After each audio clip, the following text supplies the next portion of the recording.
Bonsoir à tout le monde, bonsoir les téléspectateurs de Marketing TV Monde.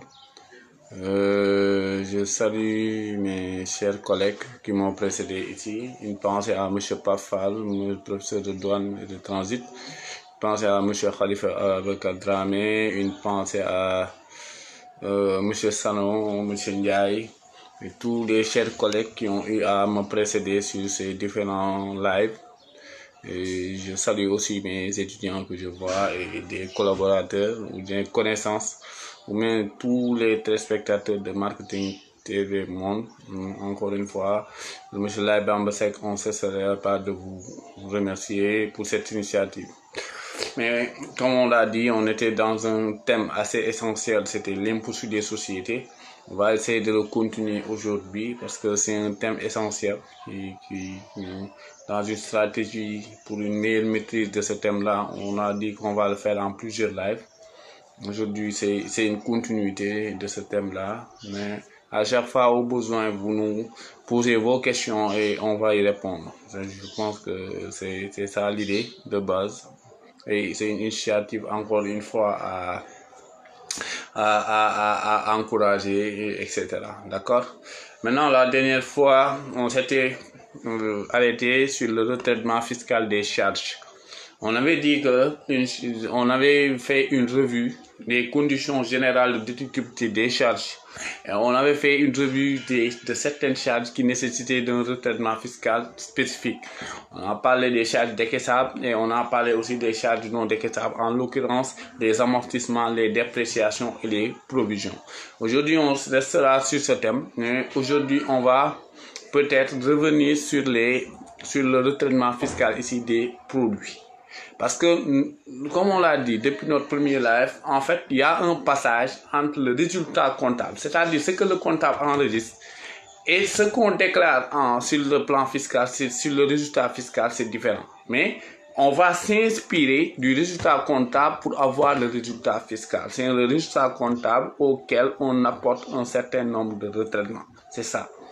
Maintenant, le comptable, encore une fois, lorsqu'il enregistre, il ne se soucie pas trop des dispositions fiscales. Mais en fin d'année, en faisant la déclaration d'impôt sur les sociétés, il va de soi d'opérer tous les retraitements nécessaires afin d'avoir un résultat fiscal correct.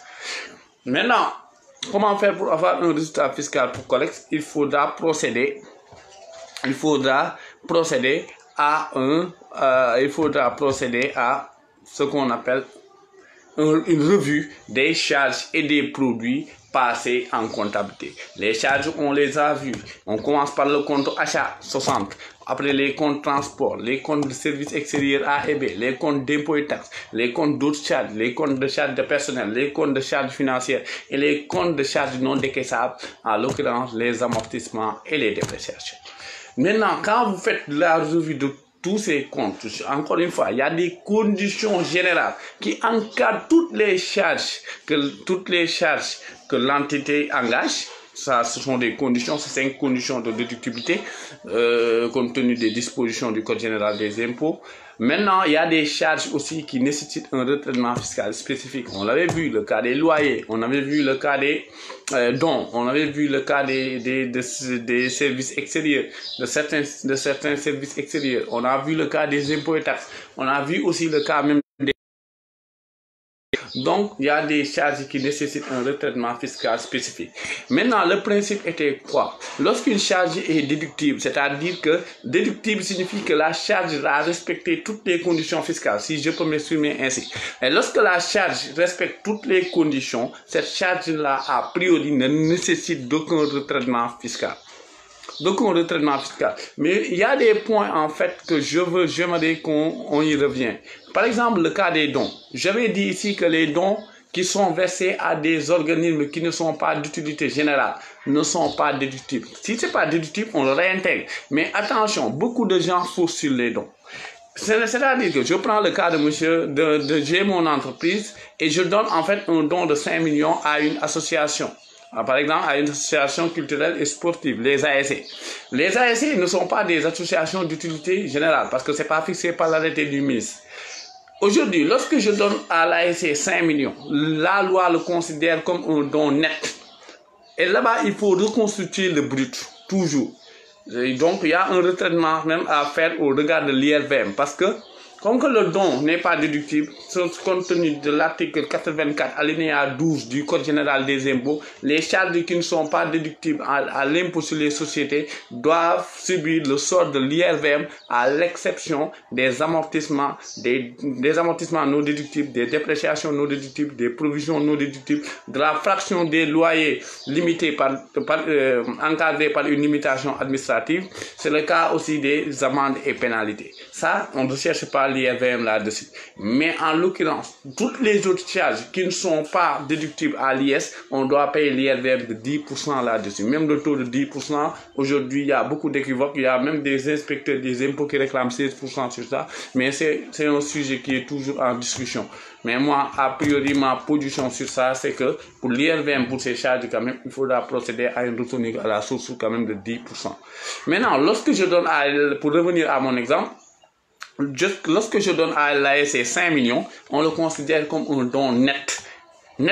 Donc, il faudra reconstituer le brut. Comment je fais? Comme que l'IRVM est de 10%, donc il y a 90% qui reste. Je vais prendre les 5 millions, je le divise par 0,90, j'ai le montant brut. Et pour avoir le prenez et vous appliquez un taux de 10%. Ça, en fait, et vous le placez en charge aussi. Vous allez dans le même compte don, vous le mettez. Ça, ce sont les travaux de fin d'exercice que le comptable doit faire. Mais, comme j'ai dit, il y aura d'autres vidéos où je vais revenir pour vous dire que, pour vous montrer quand même certaines particularités non normales, l'IRVM, les IRC, entre autres. Mais sachez que, compte tenu de l'article 84, alinéa 12 du Code général des impôts, une charge qui n'est pas déductible à l'impôt sur les sociétés doit payer l'IRVM. Si ce n'est pas déductible à l'IS, on le réintègre, ça on le sait. Mais lorsque la charge elle est déductible, il n'y a pas de retrait. Le résultat fiscal, on prend le résultat comptable, plus les réintégrations, moins les déductions. La règle, c'est quoi? Lorsque la charge n'est pas déductible, c'est-à-dire la charge n'est pas admise par la fiscalité. Je donne un exemple. Je fais un don à une ASC, ce n'est pas déductible. Je réintègre ce don-là. Je le rajoute sur le résultat comptable, je le réintègre. C'est ça le principe. Aujourd'hui, une charge non déductible, on le réintègre. Maintenant, lorsque maintenant la charge elle est déductible, aucune dépréciation est une perte probable qui concerne un élément de l'actif, notamment une immobilisation, un stock, une créance ou des titres, etc.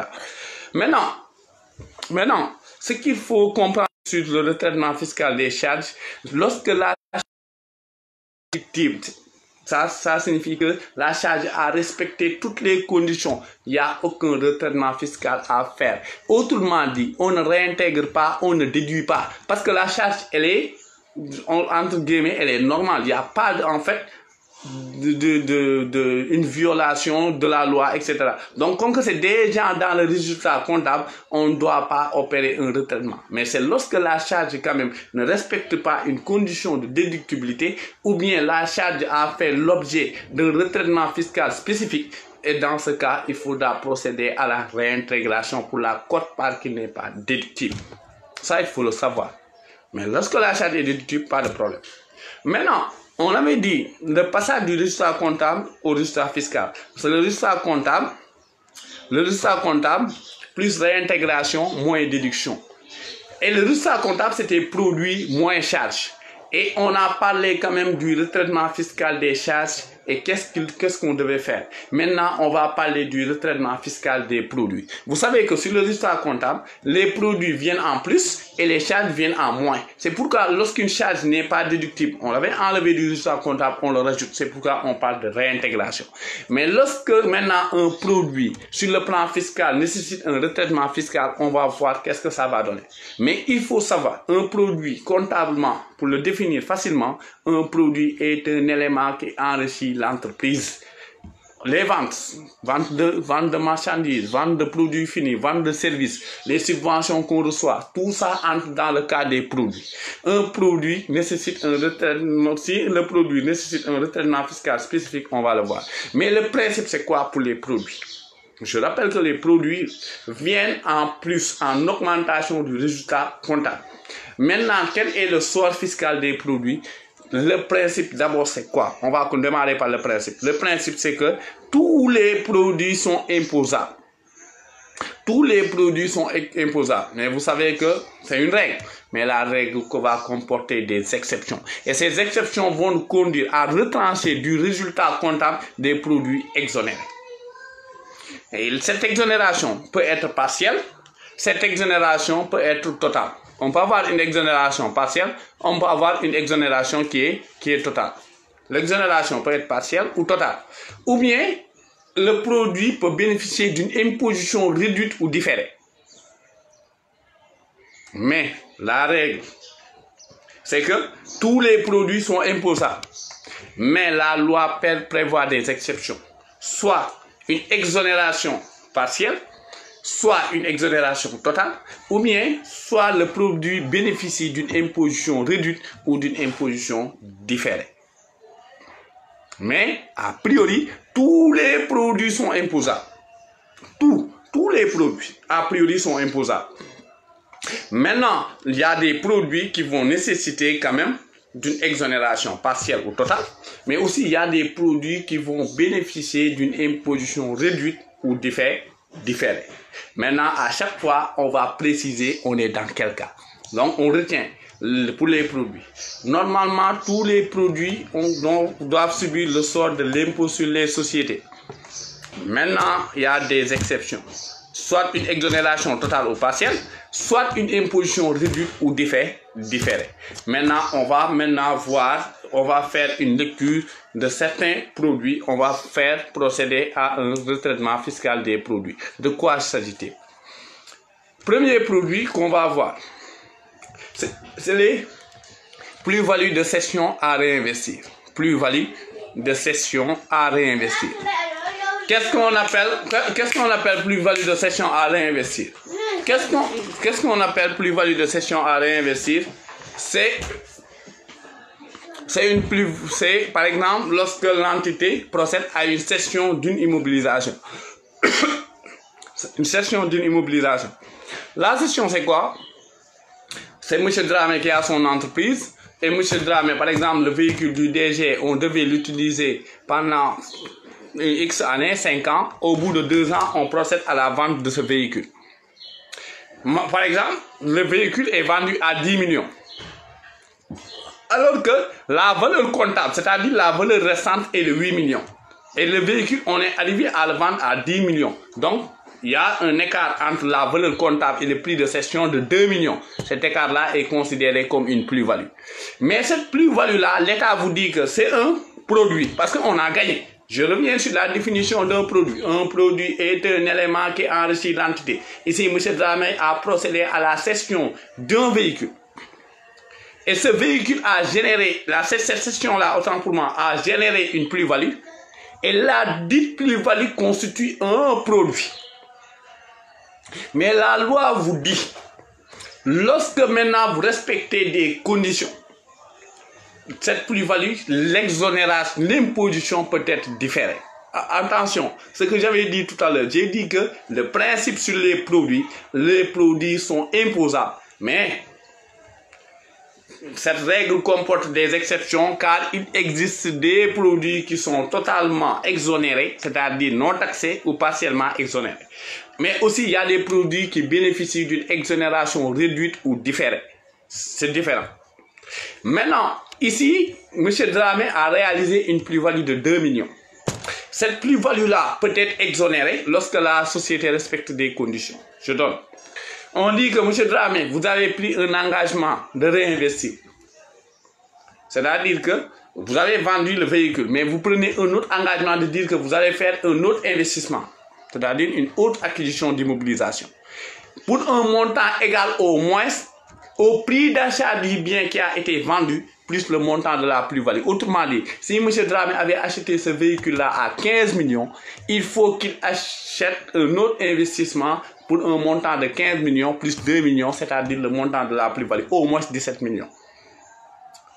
Vous êtes bien d'accord? Et qu'il s'engage aussi à réinvestir dans les 3 ans. On te donne 3 ans, M. Dramé. Vous dites que, par exemple, vous avez réalisé une plus-value en 2010. En 2010, vous n'avez pas, on l'a différé 2011, 2012. Vous avez que 3 ans pour procéder au réinvestissement. Si vous ne procédez pas au réinvestissement dans les 3 ans, sur la 3e année, la plus-value doit être taxée maintenant. Et maintenant, 3e condition, c'est une condition de forme. Il faudra maintenant faire l'engagement par une lettre adressée au directeur des impôts. D'accord?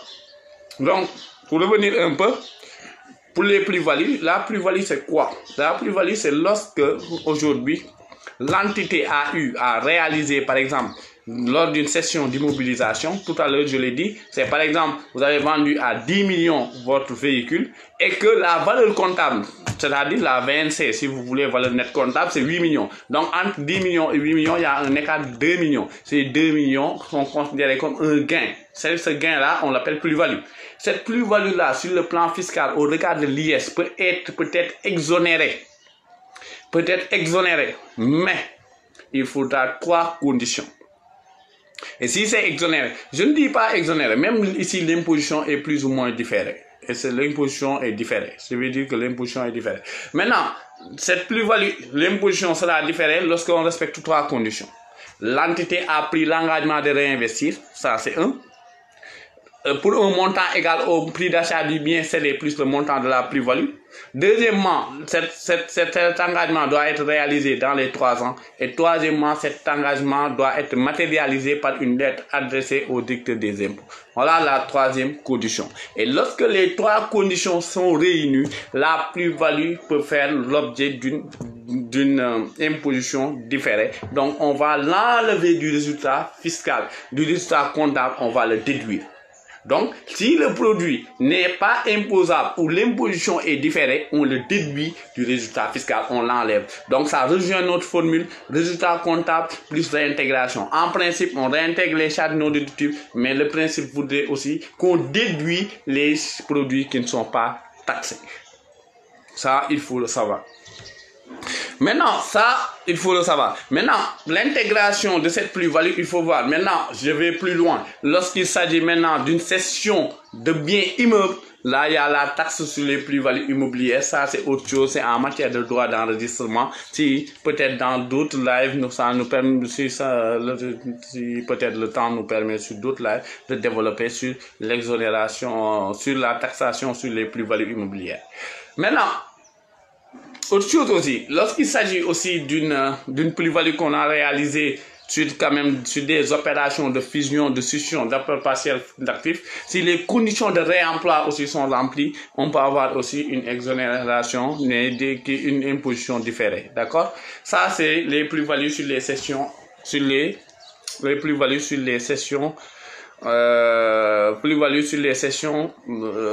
d'immobilisation. Maintenant, ce qu'il faut savoir aussi, on continue sur le retraitement fiscal des produits. On va parler maintenant des subventions, du retraitement fiscal des subventions. Mais il faut savoir qu'il y a 3 types de subventions. Il y a ce qu'on appelle des subventions d'exploitation. Il y a ce qu'on appelle des subventions d'investissement. Il y a ce qu'on appelle des subventions d'équilibre. Qu'est-ce que c'est qu'une subvention d'exploitation? C'est une aide qu'on reçoit en vue, par exemple, de couvrir des charges d'exploitation. Par exemple, l'État peut donner à une entreprise une subvention pour qu'elle paye le salaire des salariés, le salaire des employés. Ou bien l'État vous donne une subvention pour que vous diminuiez le prix de vente de votre produit. Ça, c'est une subvention d'exploitation. Il y a ce qu'on appelle subvention d'équilibre. C'est lorsque, par exemple, une entreprise est dans des difficultés financières. Par exemple, l'entreprise, est en fait l'entreprise a, par exemple, des difficultés financières et en situation de difficulté financière. Et l'État ou un organisme puisse, par exemple, injecter de l'argent pour rééquilibrer les comptes de la société. Cette subvention est appelée subvention d'équilibre. Mais il y a un 3e type de subvention, il y a ce qu'on appelle les subventions d'investissement. Une subvention d'investissement est une aide reçue de l'État ou d'un organisme en vue d'acquérir ou de financer des valeurs immobilisées. d'acquérir ou de financer des valeurs immobilisées ou de faire des opérations à long terme.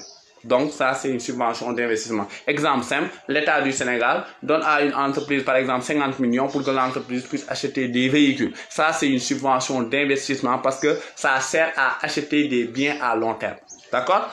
Mais maintenant, une subvention d'exploitation, je l'ai dit, c'est pour couvrir des charges d'exploitation, si vous voulez. Par exemple, de payer les salariés, de payer ses factures d'eau, d'électricité, ou bien de couvrir même le prix de vente d'un produit. Maintenant, je vais insister quand même sur le retraitement fiscal d'abord. Pour les subventions d'exploitation, il n'y a pas de problème, elles sont imposables à l'IS. Maintenant, pour les subventions d'investissement, je vais un peu insister sur ce côté. Parce que regardez, c'est comme l'État vous donne par exemple 50 millions pour que vous achetiez un tracteur ou des tracteurs. L'État vous donne, vous achetez les tracteurs par exemple suivez bien l'exemple, enfin c'est important, le 50 millions. C'est de 70 millions. Les 50 millions là ne sont pas imposables sur un seul exercice. On doit procéder à un retrait. Comment?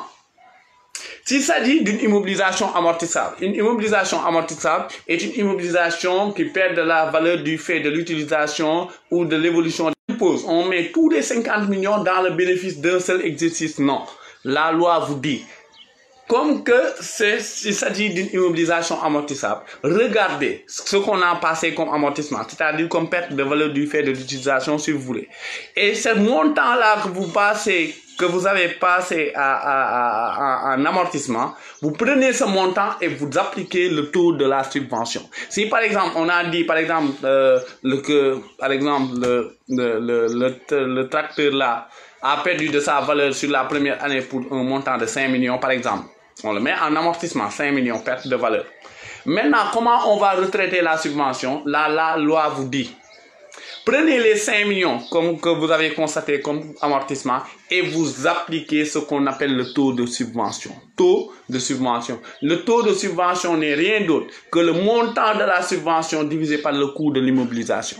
Montant de la subvention, c'est quoi? La subvention était de 50 millions. On le divise par le coût de l'immobilisation, 70 millions. Au moins, peut-être c'est 80%. C'est 80%, c'est ce qui donne ce taux-là. On a pris 50 millions, le montant de la subvention, on le divise par le coût global de l'immobilisation, 70 millions. On trouve 80% par exemple. Et vous allez prendre 80% des amortissements, c'est-à-dire 80% de 5 millions, c'est ce qu'on impose. Ça, c'est important. Beaucoup de gens pensent en retraitant en fait une subvention d'investissement, voilà, on impose le tout. L'imposition ici est différée sur beaucoup d'exercices. Parce que tout à l'heure, encore une fois, j'insiste, j'ai dit que sur le retraitement fiscal des produits, il faut faire beaucoup attention.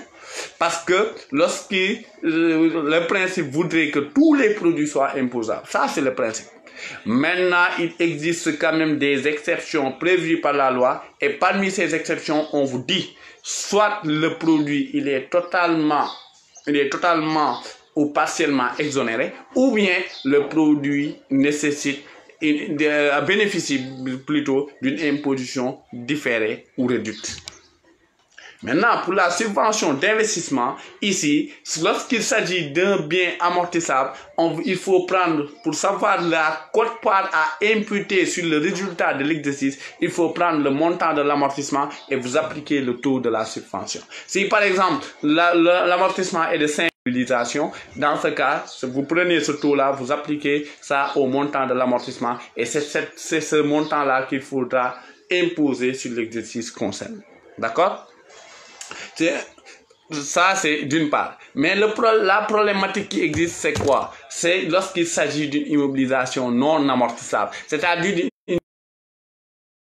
qui ne perd pas de sa valeur du fait de l'utilisation. Vous me prenez un terrain. L'État vous donne un terrain. Mais un terrain, ce n'est pas tous les terrains qui quand même, du fait de l'utilisation, perdent de sa valeur, de leur valeur.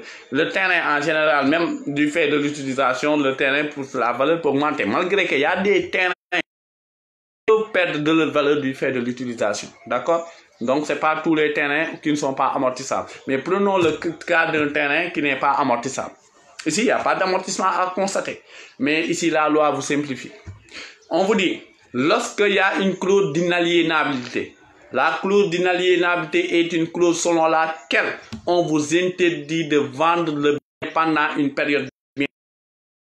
L'État pour vous donner une immobilisation, pour vous dire, vous donne un terrain pour vous dire que pendant 15 ans, ne vendez pas ce terrain. Ça, c'est une clause d'inaliénabilité. Vous n'avez pas le droit pendant 15 ans d'aliéner ce terrain. Maintenant, si pendant 15 ans, par exemple, le montant de la subvention était de 50 millions, on reste dans notre exemple de terrain, on nous a subvention 50 millions, quelle est la quote-part à rattacher sur le résultat? Ici, comme qu'il y a une clause de 15 ans, il faut prendre 50 millions divisé par 15. Et ce montant que vous trouvez là, chaque année, pendant les 15 ans, chaque année, 50 millions divisé par 15, ça vous donne un montant X. C'est ce montant X là, pendant 15 ans, c'est ce montant là que vous imputez sur le résultat. Donc, ce n'est pas la totalité encore qui est taxée. Donc, ici, l'imposition de la subvention d'investissement est différée dans le temps. D'accord? Maintenant, la problématique qui existe, les gars, lorsqu'il n'y a pas de clause d'inaliénabilité. C'est-à-dire, l'État vous a donné le terrain et dans le contrat de cession de donation, si vous voulez, l'État n'a pas prévu une clause. Dans ce cas, la loi fiscale vous dit prenez 10 ans. On prend 10 ans. 10 ans. S'il n'y a pas de clause, on prend 10 ans. Donc, pour le retraitement fiscal des subventions d'investissement, une subvention d'investissement, c'est une aide reçue de l'État ou d'un organisme en vue d'acquérir ou de financer des valeurs immobilisées ou de produire des activités à long terme. Maintenant, lorsque en fin d'année, quelle est la quote-part de la subvention à imposer?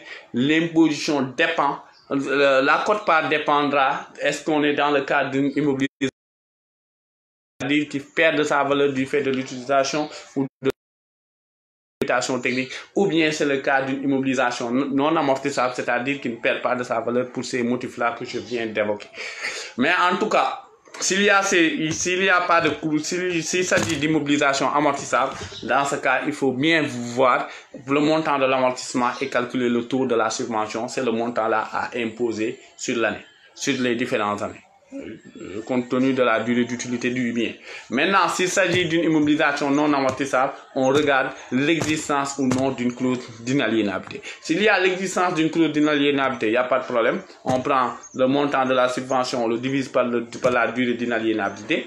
Maintenant, s'il n'y a pas de clause d'inaliénabilité, la loi fiscale recommande de prendre 10 ans d'office. D'accord?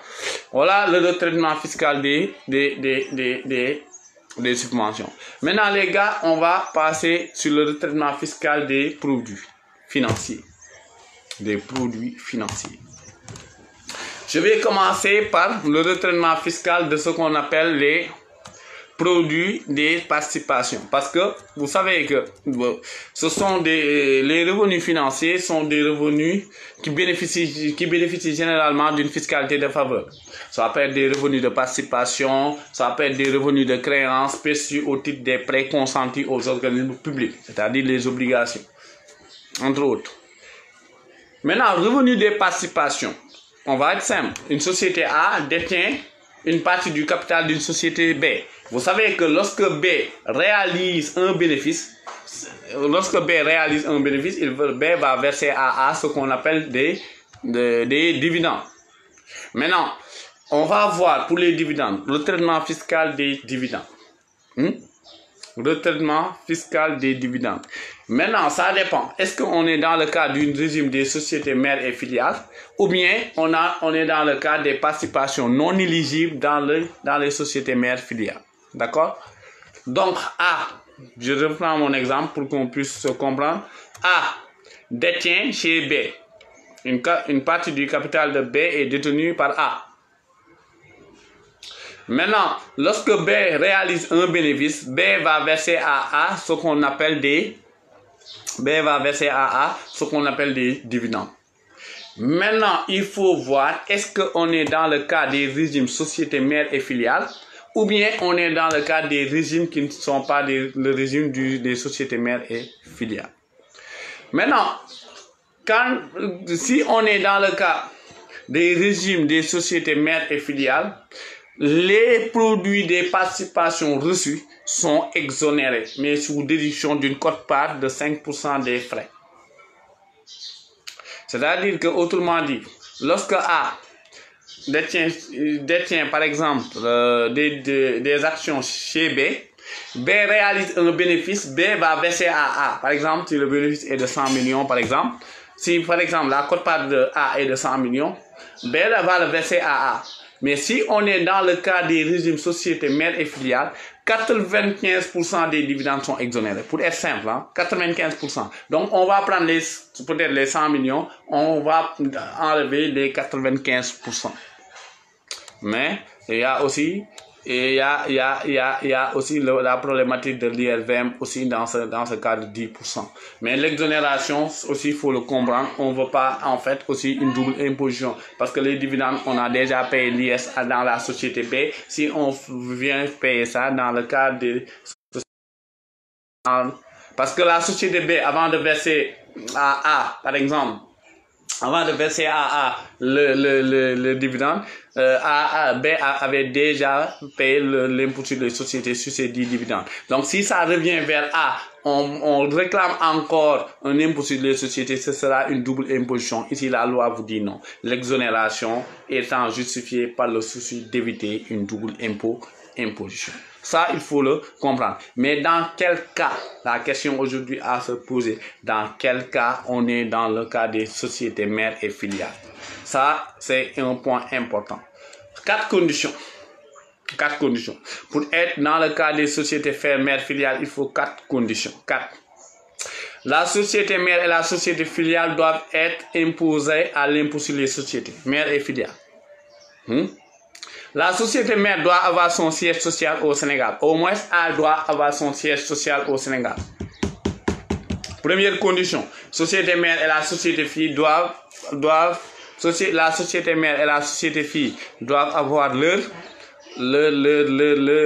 doivent être imposables à l'impôt sur les sociétés. Deuxième condition, la société mère doit avoir son siège social au Sénégal. Les actions et les parts d'intérêt possédées par la société mère doivent représenter au moins 10% du capital de la filiale.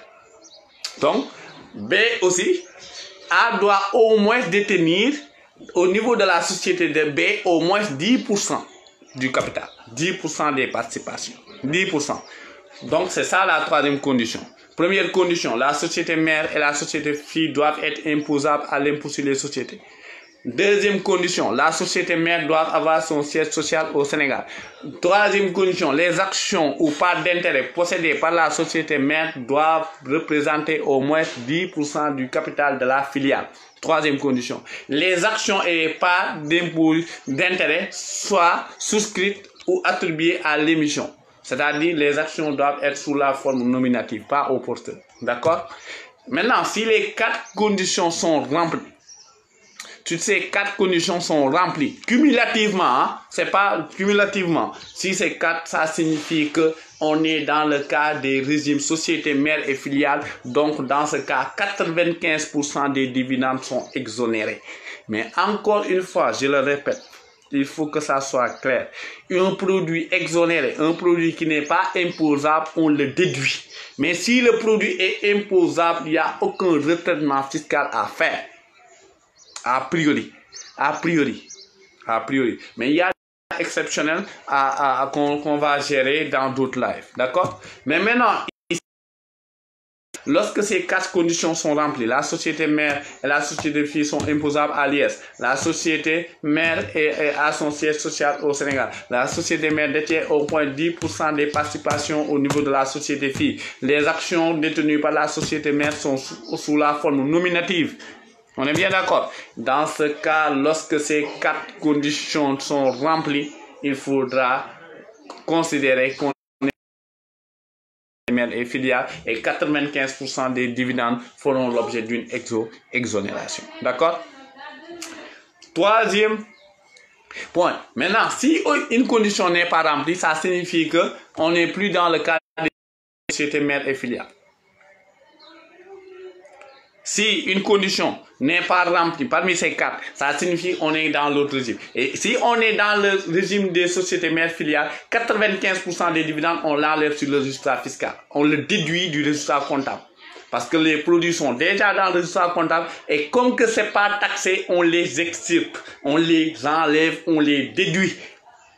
95% des dividendes rémunération déduit. Il va de soi aussi de comprendre tout de suite que lorsque une condition n'est pas remplie, on ne sera plus dans le cas des régimes société mère et filiale, mais on sera dans l'autre régime. Et pour l'autre régime, normalement, c'est on taxe que les 60%. Normalement, on devait déduire les 100% et réintégrer les 40%, mais plus simple, 100% moins 40%, ça fait 60%. Dividendes. D'accord? On déduit 60% des dividendes. C'est dans le cas où une condition n'est pas remplie parmi les conditions qui sont citées tout à l'heure. Notamment si A détient chez B 9%, c'est pas au moins 10%. Dans ce cas, il y a au moins une condition qui n'est pas remplie. Et dans ce cas, on ne sera plus dans le régime des sociétés mères et filiales, mais on sera dans le cas des régimes du régime et de l'autre régime. Et là, dans ce cas, il faudra déduire 60%, pas 95%. On déduit 95% lorsqu'on est dans le cas des régimes, du régime des sociétés mères et filiales. Maintenant, lorsqu'on n'est pas sur ce régime-là, il va de soi de comprendre que il faudra intégrer que les 20, il faudra déduire que les 60%. D'accord? Maintenant, si vous n'avez pas de questions, on va aller sur les DAT, sur les dépôts à terme. Un DAT est un placement à vue, c'est-à-dire c'est un placement qu'on effectue dans une banque ou dans un financier, mais qui va générer des trésorerie, même en matière de gestion financière. Votre conseil financier vous dit, au lieu de garder l'argent dans le compte courant, mais vous le faites un placement dans un compte bloqué, si vous voulez, pour terme. On l'appelle dépôt à terme. Les dépôts à terme vont générer ce qu'on appelle des intérêts. Mais revenons quand même sur le retraitement fiscal de ces intérêts. Par exemple, les intérêts, si par exemple je prends le cas d'une entreprise X qui fait un placement au niveau de la SGBS. Et ce placement qu'on effectue au niveau de la SGBS a généré un intérêt par exemple de 10 millions. La loi dit, écoutez bien ce que je dis, hein, la loi dit à la SGBS, avant de verser à cette société X-là, avant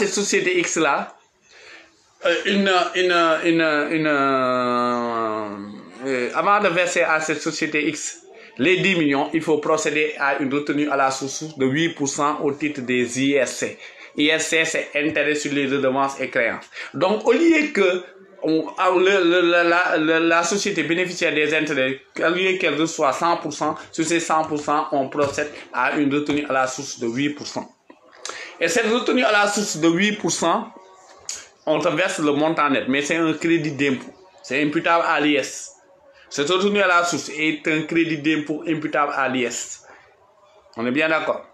Imputable à l'IS, l'ISC. C'est-à-dire que lorsqu'on calcule le montant de l'IS à payer, par exemple, c'est 15 millions. Alors qu'on avait déjà subi une retenue à la source de 1 million, on ne va pas payer à l'État 15 millions, mais on prend 15 millions moins les 1 million. Donc, les 8%, c'est un crédit d'impôt. Il faut qu'on s'entende un peu. Le crédit d'impôt est un montant qu'on avait payé à l'avance.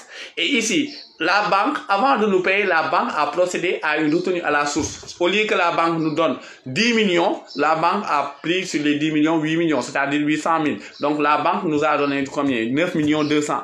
Mais les 800 000 que la banque a imputés, après il y a ce qu'on appelle les attestations de retenue à la source au titre des IST que la banque nous donne. Cette attestation va nous permettre, lorsqu'on va calculer le montant de l'IS, on va enlever les 800 000 que la banque avait déjà prélevé. C'est pourquoi on les appelle crédit d'impôt. Il y a deux concepts qu'il faudra maîtriser sur le retraitement fiscal des produits financiers, le concept crédit d'impôt et le concept libératoire. Crédit d'impôt et libératoire.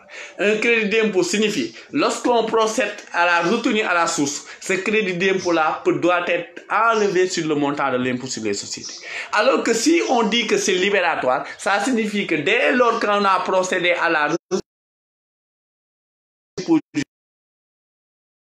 fait qu'on a procédé à la retenue à la source, c'est libératoire, ça libère. On va y revenir, notamment c'est le cas des bons de caisse et le cas aussi des intérêts sur les obligations. D'accord? Maintenant, mon exemple, comme j'ai dit à M. Bambasek, je vais pour expliquer tous ces éléments parce que je pense que c'est extrêmement important. Ce sont des concepts, même parfois, vous voyez de super beaux sur le retraitement fiscal des produits financiers. Donc, lorsque je procède à un DAT, un dépôt à terme, et ce dépôt à terme là génère des intérêts. L'État va dire à la banque, avant de verser aux bénéficiaires, procéder à une retenue à la source de 8%. Donc, moi, je reçois combien? Je ne reçois pas les 100% des intérêts générés par ce placement. Les 8%, l'État le prend, mais l'État va le considérer comme un crédit d'impôt. C'est-à-dire que si les impôts sur l'IS que tu vas payer sur l'année, il faut enlever le montant de cette retenue à la source. Maintenant, autre chose à comprendre sur ce point aussi. Autre chose, les DAT sont taxables à l'IS. On ne les déduit pas. Les DAT sont taxés à l'IS, mais il y a 3 exonérations sur les DAT. Lorsque le DAT, le dépôt à terme, est déposé dans ces 3 institutions, ce qu'on appelle l'Agence française de développement, AFD, ce qu'on appelle la Banque agricole, l'ancienne CNCA, et la BHS, la Banque de l'Habitat du Sénégal. Lorsque vous faites un dépôt à terme dans ces 3 institutions-là, on va procéder à, c'est pas imposable, c'est exonéré. D'accord? Lorsqu'on fait un placement pour ces 3 institutions, c'est exonéré d'impôt sur les. Maintenant, il faut comprendre aussi. Ce qu'il faut comprendre, c'est que pour les DAT,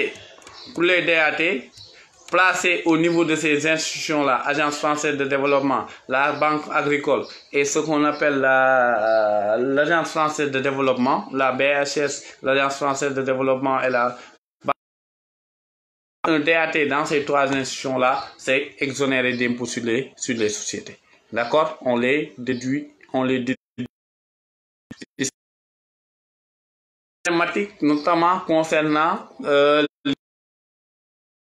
il y a une problématique concernant l'ISC, c'est-à-dire la retenue à la source. Lorsque aujourd'hui vous faites un placement dans une banque ou qu'on n'est pas un établissement financier, dans ce cas, le taux de DAT ne sera pas de 8%. La retenue à la source ne sera pas de 8%, mais de 16% dans ce cas. D'accord?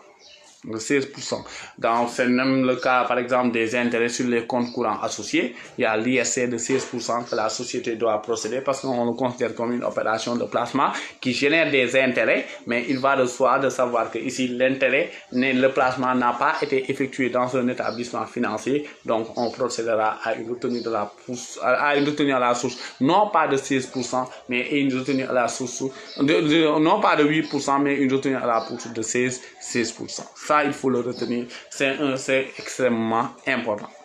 Maintenant, parlons des intérêts sur les obligations. Vous savez que l'obligation est un titre de reconnaissance de dette. C'est un titre public. Acheter des obligations, mais vous savez que l'obligation aussi génère des intérêts. Une obligation génère des intérêts. Lorsque vous achetez des obligations, c'est un placement en quelque sorte que vous faites. Et ce placement va générer des intérêts. Et les intérêts sur les obligations, il faut avoir deux concepts sur ça. 2 concepts, les intérêts sur les obligations. Il faut voir la durée de l'obligation, c'est-à-dire l'échéance de l'obligation. Est-ce que l'échéance est de au moins 5 ans ou l'échéance est de moins de 5 ans? Donc, il faut voir. De moins de 5 ans ou d'au moins 5 ans. C'est différent. Donc, si l'échéance est d'au moins 5 ans, par exemple, vous avez acheté des obligations, mais qui remboursables au moins 5 ans. Vous savez que l'obligation, encore une fois, génère des intérêts. Ces intérêts-là vont subir une retenue à la source de 6%. Ici, je suis dans le cas des obligations d'au moins 5 ans. Pour les obligations d'au moins 5 ans, les intérêts vont subir une retenue à la source de 6%.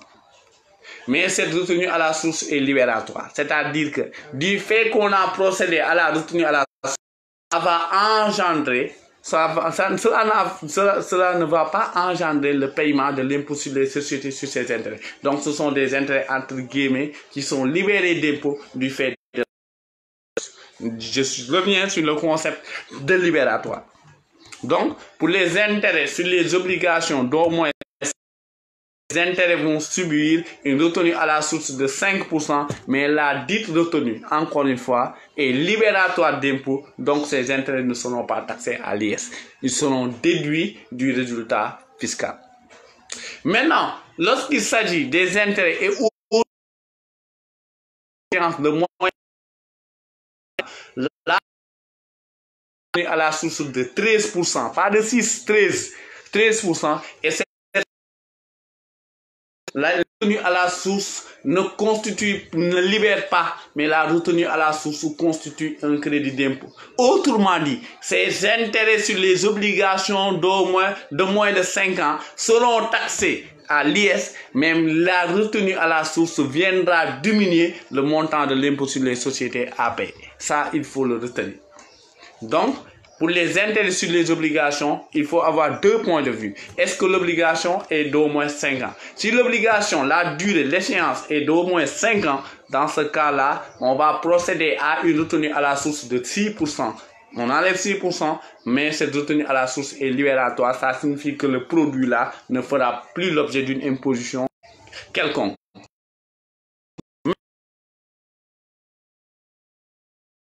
Les obligations de 5 ans, de moins de 5 ans, on va procéder à une retenue à la source de 13%. Mais cette retenue à la source constitue un crédit d'impôt imputable à l'IS. C'est-à-dire qu'on va taxer ces intérêts, mais après la taxation, si on détermine le montant de l'impôt sur les sociétés, on l'enlève au niveau de la déclaration, au niveau du montant à payer à l'IS. Il faut le retenir. Je pense que si vous n'avez pas de questions, il est déjà moins 8. Mon exposé, je vais l'arrêter sur ça. Quand même de noter vos questions pour si jamais, ou bien si sur ce live, je vais y revenir. Mais ce qu'il faut retenir les gars, en pratique sur l'IS, l'IS, on la base, le départ, c'est le résultat comptable. Et le résultat comptable, maintenant, sur les produits que le comptable a enregistrés, il y a un retraitement fiscal à faire. Mais sur les charges aussi que le comptable a enregistrées, il y a aussi un certain nombre de retraitements à faire. On a vu le retraitement fiscal des charges. Aujourd'hui, on a démarré ce qu'on appelle le retraitement fiscal des produits. Mais ce qu'il faut comprendre ici, c'est que pour les charges, lorsque la charge n'est pas déductible, on réintègre. Mais lorsque la charge est déductible, ça signifie qu'il n'y a aucun retraitement fiscal à faire. On ne touche pas à cette charge. D'autre part, maintenant, lorsque il s'agit de produits. Maintenant, pour les produits, lorsque le produit est taxé, il n'y a aucun retraitement fiscal à faire. Mais lorsque le produit n'est pas taxé, il faut voir. La non-taxation peut être due, soit d'une exonération partielle ou totale, ou bien la non-taxation peut être due par une imposition réduite ou différée. C'est le cas des plus-values de cession à réinvestir que j'ai dit tout à l'heure. Pour les plus-values de cession à réinvestir, là-bas, l'imposition est différée. Ce n'est pas exonéré. On le diffère sur les autres années. Sur l'année où vous avez réalisé votre plus-value, on vous dit on ne taxe pas la plus-value. Mais sur les années à venir, on va taxer la plus-value. Maintenant, vous prenez par exemple des DAT qu'on verse à la BHS, des DAT qu'on verse à l'Agence française de développement ou à la Banque agricole. Ces DAT sont totalement exonérés. Là, on parle d'une exonération totale. Si vous prenez par exemple pour les dividendes, lorsqu'on est dans le cas des régimes sociétés mères et filiales, 95% des dividendes sont exonérés. Donc, il y a 5% taxés. Donc, l'exonération ici, il est partiel. Ou même la taxation est réduite si vous voulez. Maintenant, ce qu'il faut retenir, c'est ça. lorsqu'une charge n'est pas déductible, on réintègre, mais lorsque la charge est déductible, on ne procède à aucun retraitement fiscal. On ne réintègre pas, on ne... Des produits, lorsqu'un produit est exonéré, on déduit ça du résultat. La quote-part qui est exonérée, on déduit du résultat fiscal, mais lorsqu'un produit est taxable, là, on procède. Merci à tous, merci à Omar Ganda, Ousseinou Diaw, Saliou, mes chers collègues. Monsieur Bambakan, professeur d'anglais et avec ses lives très pertinents. Monsieur Fall, je vous salue tous. Maintenant, ravi aussi de vous suivre et je vous souhaite un bon fin de week-end et une bonne fête de qualité. Merci.